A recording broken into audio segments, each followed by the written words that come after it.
Hey, what's good, family? So I haven't posted anything in a while, but I guess I'm back.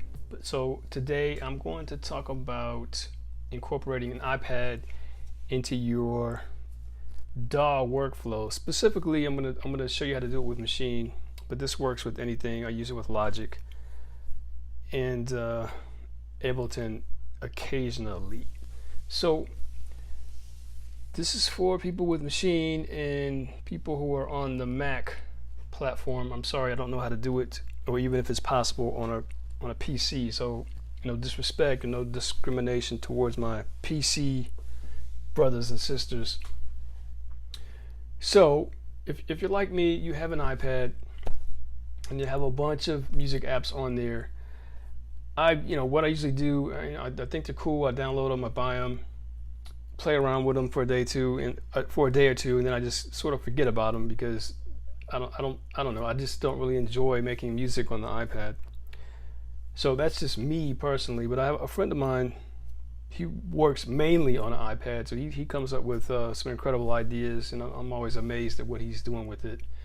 So what I want to do, I want to be able to use some of these very cool apps and incorporate them into my workflow. So as you can see here, I have the Moog Model D pulled up, and it's made by Moog, and some say that it's one of the most accurate recreations of the iconic synth.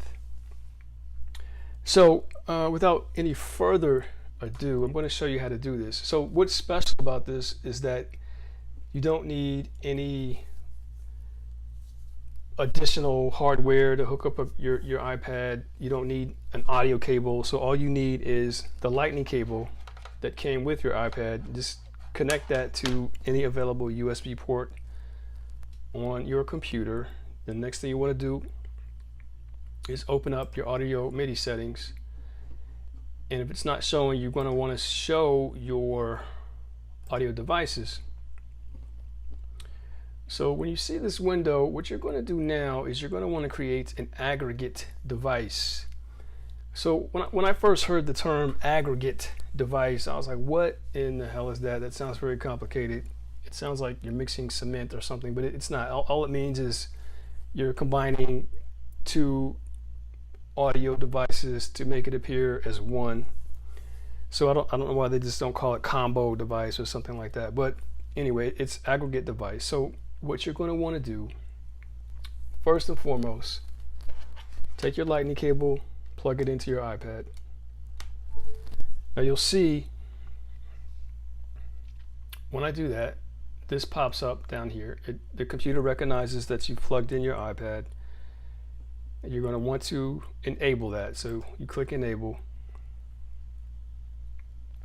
Now it's seeing your iPad as an audio device. Now the next thing you want to do is you're going to come down here and click on the add button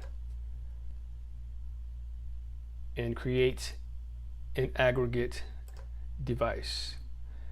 So for my new aggregate device, I'm going to want to include my iPad, of course, and my audio interface that I'm using for my workstation, which is my Focusrite Thunderbolt. So I can ignore the rest of this.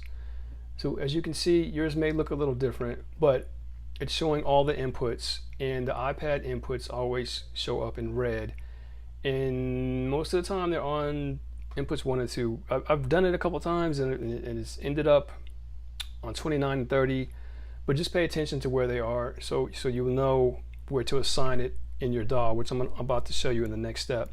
So before you exit out of this page, make sure you name this device so you know which one that you're pulling up in case you have multiple ones, as you can see. So I'm just going to call it aggregate device iPad so I know what it is. So now I'm done with this. I can quit this and move on. So the next thing I'm going to do is launch Maschine. Give this a couple minutes.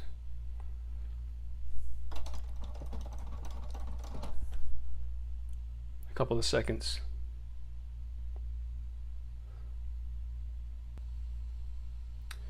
Okay, so once you have your software loaded, Maschine in this case, You're going to want to go to your preferences, choose audio,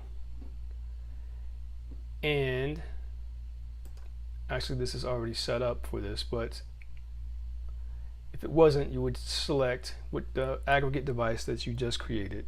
So that's what I'm going to do. And you want to make sure on your inputs it's showing front left, front right.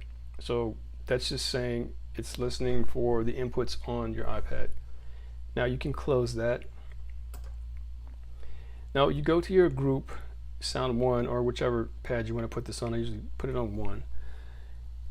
You want to go to your channel settings, which is here. Then you want to make sure it's on sound.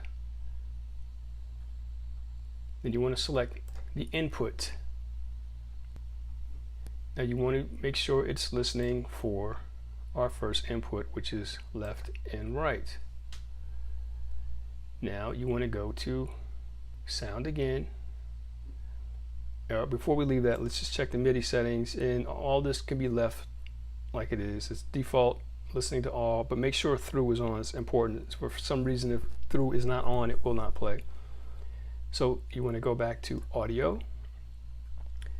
Then you want to go to your output, and then go to your MIDI settings.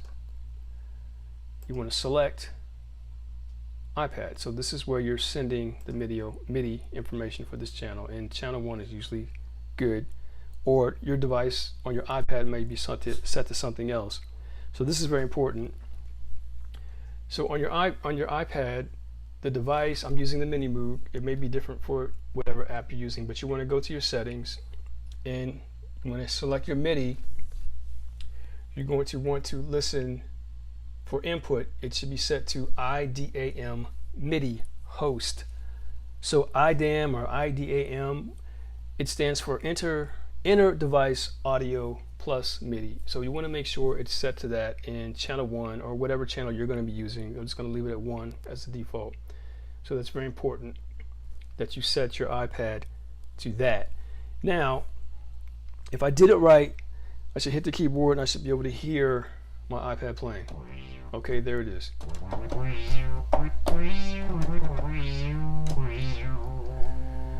So that's how you set it up. I could end the video there, but there's one other thing I want to show you, which is kind of cool.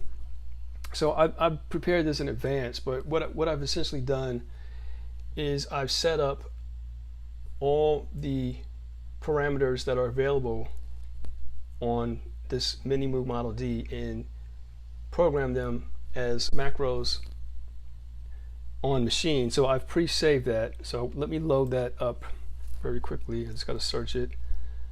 Model, there it is, Moog Model D. So I just load that, and this essentially loads all of these parameters that I've pre-programmed in. So as you can see,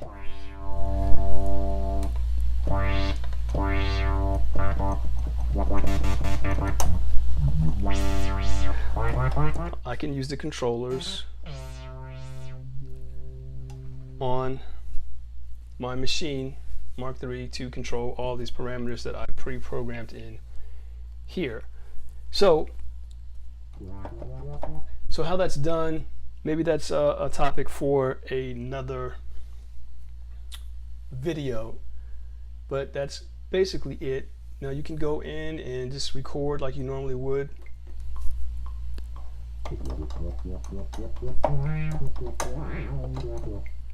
Like you normally would, and